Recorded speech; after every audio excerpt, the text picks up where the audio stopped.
चिराग पासवान जी पहले दिन से ही वो जातीय जनगणना का समर्थक नहीं रहे। चिराग पासवान नहीं चाहते हैं कि जो उनके लोग हैं उनको सही अधिकार मिल सके। अगर वो पासवान के नेता होते तो ऐसी ओछी बात, छोटी बात और इस तरह का संघी बात नहीं करते हो। जिन लोगों ने चिराग भैया जिंदाबाद किया, आप कितने लोगों को रोजगार दिया, आप नीतीश जी के पैर में पासवानों की पगड़ी को रख दिया। क्या चिराग पासवान को नरेंद्र मोदी, अमित शाह हाथ पकड़ रखे हैं? क्या कलम में ताकत नहीं है? पढ़े लिखे हैं कि नहीं है? उतने ही हजारों की संख्या में चिराग पासवान को घेरो। अगर मर्द हो तो कहो कि भैया मैंने आपको केंद्र में पहुंचाया, अब मुझे नौकरी कब दोगे? जो उस पासवान का पुत्र सवाल नहीं कर रहा है, उनको हाथ में चूड़ी पहन करके घर में बैठना चाहिए। नमस्कार, आप देख रहे हैं ब्रेकिंग न्यूज। अभी हमारे साथ है कांग्रेस नेता इंजीनियर राजकुमार पासवान। जिस प्रकार से जीत के मुहाने पर जाकर के भारत ने सीज फायर को मान लिया, इसी विषय पर चर्चा करेंगे। चिराग पासवान को बिहार की याद आ रही है, जातीय जो गणना हो उसका रिपोर्ट सार्वजनिक ना हो। इन तमाम मुद्दों बात करेंगे। सबसे पहले इंजीनियर राजकुमार पासवान जी, सीज फायर पर क्या कहेंगे? हालांकि कांग्रेस के तमाम बड़े नेताओं ने, राहुल गांधी से लेकर के खड़गे साहब ने पूरे तौर पर प्रधानमंत्री मोदी के साथ खड़े रहने की बात कई मोर्चे पर कही। देखिए, कांग्रेस का स्टैंड वेरी फर्स्ट डे से क्लियर रहा है। जल सेना, थल सेना, वायुसेना के जो सराहनीय कदम रहा देश हित, राष्ट्र हित में, उसके साथ हम लोग खड़े रहे। भारत सरकार के साथ कांग्रेस पार्टी कदम से कदम मिला के खड़ी रही 24/7। अब सवाल यहां उठता है कि सेना ने तो अपना काम कर दिया, सेना ने तो अपना जलवा दिखाया और पूरे दुनिया ने देखा, जलवा दिखाया, दुनिया ने देखा। और दुनिया को ये सबक लेने की जरूरत है भारतीय सेना से कि उन्होंने कितना मैनेजमेंट के साथ, एक भी वार का जगह इधर से उधर नहीं हुआ, टारगेट पर ही विस्फोट। बिल्कुल, मैनेजमेंट के साथ टारगेट पे ही अपना केंद्रित किया उन्होंने, और उसका अंजाम भी देखने को मिला। और देश के 148 करोड़ आवाम जो जश्न मनाया और समझा। लेकिन सीज फायर पे जो भारत सरकार का स्टैंड रहा, तो वो तो भाई कांग्रेस पार्टी जब सदन सत्र चलेगा, लोकसभा का सत्र चलेगी, उसमें हम लोग सवाल करेंगे सरकार से। सरकार से तो सवाल बनती है। और रही बातें कि सेना पे कोई सवाल नहीं, सेना ने बखूबी सेना पर कोई सवाल नहीं, सेना का मनोबल टाइट है, सेना ने दिखाया। सेना को जय हिंद करता हूं कांग्रेस पार्टी की तरफ से, देश के 140 करोड़ आवाम से। और इसी तरह से सशक्त बन के रहे, मजबूत बन के रहे हमारे देश की सेना और कार्रवाई हो। जब कांग्रेस पार्टी की भी सरकार थी तो जो भी आपदा आई, विपदा आई, जो भी आतंकवाद के खिलाफ देश थी, मतलब कि आतंकवाद समर्थक देश थे, उसके खिलाफ भारत कांग्रेस की जब सरकार थी तो कांग्रेस पार्टी भी मजबूती से लड़ने का काम किया, मुंहतोड़ जवाब देने का काम किया। वो इंदिरा गांधी की सरकार रही हो, चाहे राजीव गांधी जी की सरकार। राजकुमार जी, वही हम कह रहे हैं कि सेना ने अपना पराक्रम दिखाया। जिस प्रकार से अंदर घुस करके मारा, जो टारगेट था इधर से उधर, एक भी हमारा जो मिसाइल है वह कहीं दूसरी जगह नहीं गया। और जो प्रधानमंत्री मोदी का जो दावा था, जिस को लेकर के ऑपरेशन सिंदूर चल रहा था कि आतंकियों के ठिकाने पर हमला करेंगे, पाकिस्तान के अवाम पर, एक जैसे पाकिस्तान ने बुजदिली दिखाया है, इंडिया ने एक भी पाकिस्तानी नागरिक को हताहत नहीं किया। देखिए, ये बहुत ही अच्छा बात है। कांग्रेस पार्टी शुरू से कह रही थी, या तो कांग्रेस ये पाकिस्तान में जो जनता है, आम जनता है, नागरिक है, उनका नुकसान ना हो, और भारत में जो बॉर्डर के किनारे आम नागरिक है उनका नुकसान ना हो।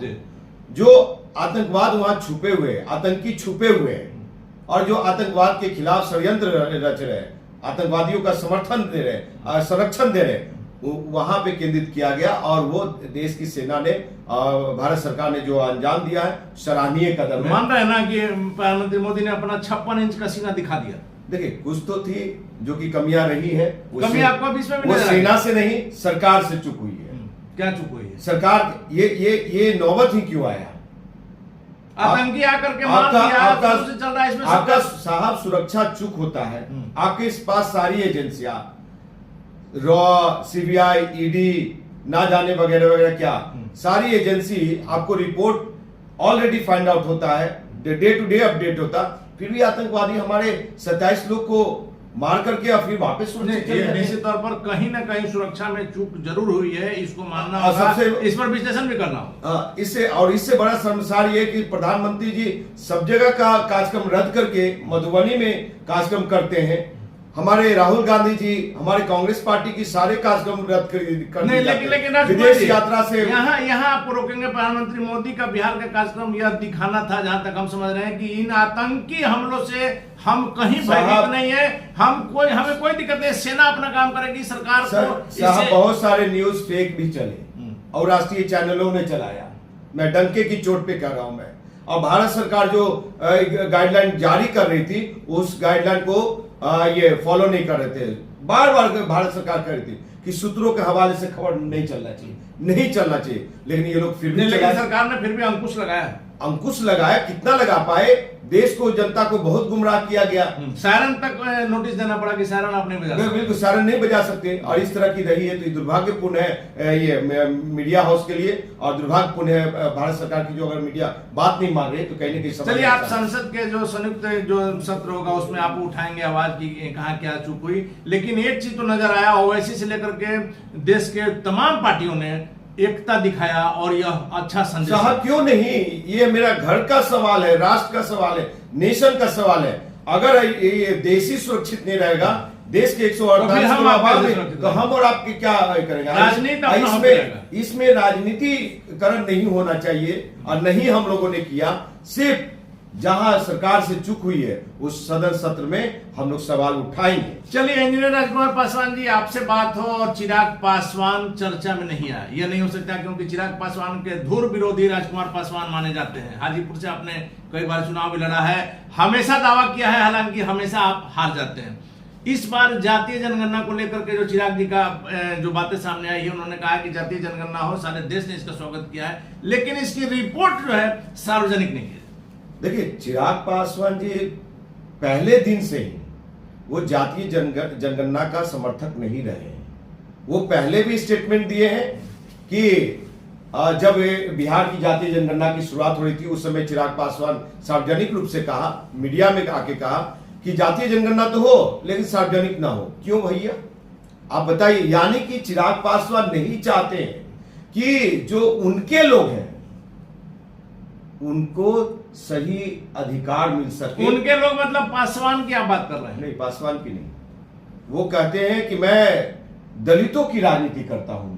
दलितों के सबसे बड़े मसीहा है। अब अपने आप को तथाकथित नेता मानते हैं दलितों के, तो इतना तो जरूर कहूंगा कि जो दलित, शोषित, वंचित है, दलित, अति पिछड़ा, अकलियत के लोग हैं, उनको जो जातीय जनगणना में जो राहुल गांधी जी कह रहे हैं कि रिप्रेजेंटेशन की बात, वो चिराग पासवान रिप्रेजेंटेशन दिलवाना नहीं चाहते, इसलिए सार्वजनिक करना नहीं चाहते। आप दलितों का नेता नहीं मानते हैं चिराग जी को, पासवानों का सबसे बड़ा बिहार का नेता मानते हैं कि नहीं? देखिए, अगर वो पासवान के नेता होते तो ऐसी ओछी बात, छोटी बात और इस तरह का संघी बात नहीं करते हो। आज राहुल गांधी जी का जो पदयात्रा, मतलब कि ये कश्मीर से कन्याकुमारी तक 4000 किलोमीटर देश छोड़ने का, और राहुल गांधी जी ने जो कहा कि एक्सरे के तहत जातीय जनगणना हो, एक्सरे लगाना पड़ेगा, बिहार में आए कहे कि फर्जी जातीय जनगणना है। तो लालू जी ने तो कहा था कान पकड़ के करवाएंगे, उठापट्टी करा के कराएंगे। राहुल गांधी जी का भी मानना था कि हम तो अंतिम सांस तक लड़ेंगे, जातीय जनगणना करा के छोड़ेंगे। राहुल गांधी जी पद यात्रा किए, क्या देखिए, क्या यही राजनीति है? राहुल गांधी जी पद यात्रा किए, अपनी जब सरकार थी तो जातीय जनगणना की बात उनको ध्यान में नहीं आई। लालू जी जब यूपीए में मजबूत स्थिति में थे, उस समय ध्यान नहीं आया। साहब एक चीज बता दीजिए, राम मंदिर का ताला किसने खुलवाया? राजीव गांधी जी ने।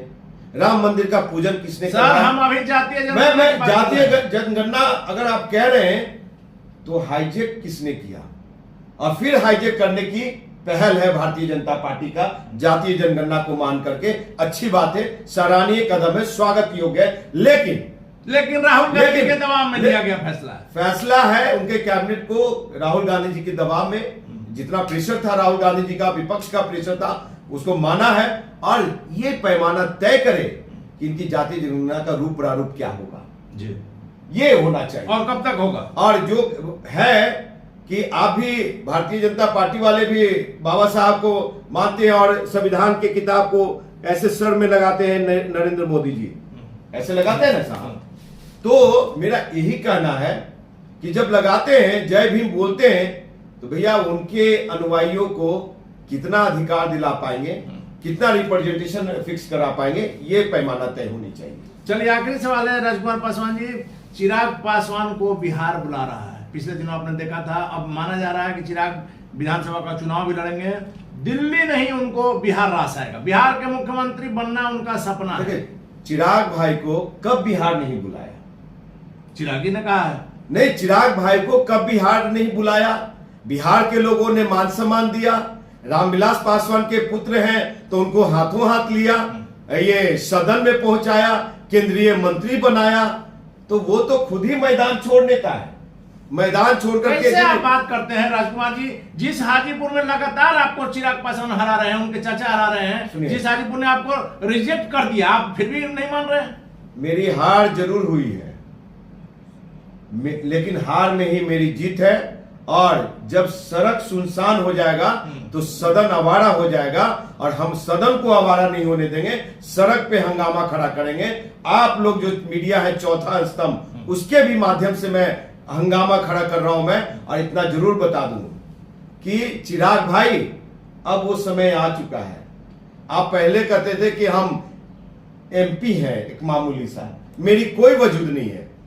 जिन लोगों ने चिराग भैया जिंदाबाद किया, आप कितने लोगों को रोजगार दिया, आप नीतीश जी के पैर में पासवानों की पगड़ी को रख दिया, नीतीश जी की कितने योजना पासवानों को लाभान्वित कर रहा है। अब मैं पासवान पे आ रहा हूं जी। सरकार की जो सैनिटरी पैड है सरकार के द्वारा गरीब दलित शोषित वंचितों को, कितने गरीब दलित शोषित वंचितों और पासवान की बेटियों तक पहुंच पा रहा है। पासवान की बिहार सरकार की योजना, केंद्र की योजना, जो 5 किलो अनाज है सड़ा हुआ, मैं सड़ा हुआ कह रहा हूं, वो कितने आप पहुंचवा रहे हैं। और एक श्वेत पत्र जारी कीजिए कि हाजीपुर के बेटाओं को, हाजीपुर की बेटियों को, जमुई के बेटा को, जमुई की बेटियों को आपने कितने, इस मंत्रिमंडल में कितने नौकरी दिलवा पाए?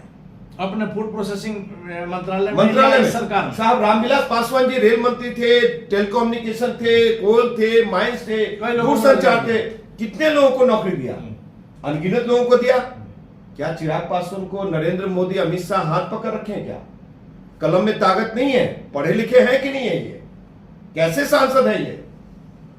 तो अगर अब ये बहाना कर रहे हैं तो मैं उन युवा नौजवानों को आपके चैनल के माध्यम से कर रहा हूं कि ए पासवान के बेटा हो, वीर शिरोमणि बाबा चौहरमल के वंशजों, राजा सलेश मकरा माझी राह बाबा के वंशजों, अगर तुम में है मादा और सही मायने में इन पुत्र हो इन महापुरुषों के, तो जिस तरह से चिराग भैया जिंदाबाद किया, तो तुम लोग उतने ही संख्या में, उतने ही हजारों की संख्या में चिराग पासवान को घेरो। अगर मर्द हो तो कहो कि भैया मैंने आपको केंद्र में पहुंचाया, अब मुझे नौकरी कब दोगे?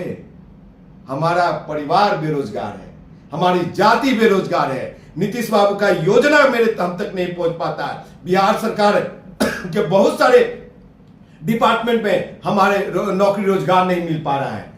टोला सेवक हो, आंगनबाड़ी हो, चाहे बहुत सारे हैं, उस सब में नहीं मिल पा रहा है। कब दिलाएंगे चिराग भैया? ये सवाल करें। जो उस पासवान का पुत्र सवाल नहीं कर रहा है, उनको हाथ में चूड़ी पहन करके घर में बैठना चाहिए। चलिए, तो जो सवाल नहीं कर रहा है वो हाथ में चूड़ी पहन करके बैठे चिराग पासवान से बड़ा सवाल किया है इंजीनियर राजकुमार पासवान ने। और जिस प्रकार से ऑपरेशन सिंदूर को लेकर के देश में सारे दलों में जो एकता नजर आई है, निश्चित तौर पर एक अच्छा संदेश गया है पूरे दुनिया में। लेकिन राजकुमार पासवान का सीधे तौर पर कहना है कि जब संसद का संयुक्त अधिवेशन बुलाया जाएगा, संयुक्त सत्र बुलाया जाएगा, उस समय इस मुद्दे पर जरूर बात उठेगी कि आखिर क्यों पहलगाम में जिस प्रकार से जो घटना घटी, सुरक्षा में कहां चूक हुई, और देश की सुरक्षा के मामले में सारा देश एक है, कहीं कोई राजनीति नहीं। इन तमाम मुद्दों पर क्या कुछ होगा आगे देखना काफी महत्वपूर्ण। फिलहाल बने रहे ब्रेकिंग व्याख्या।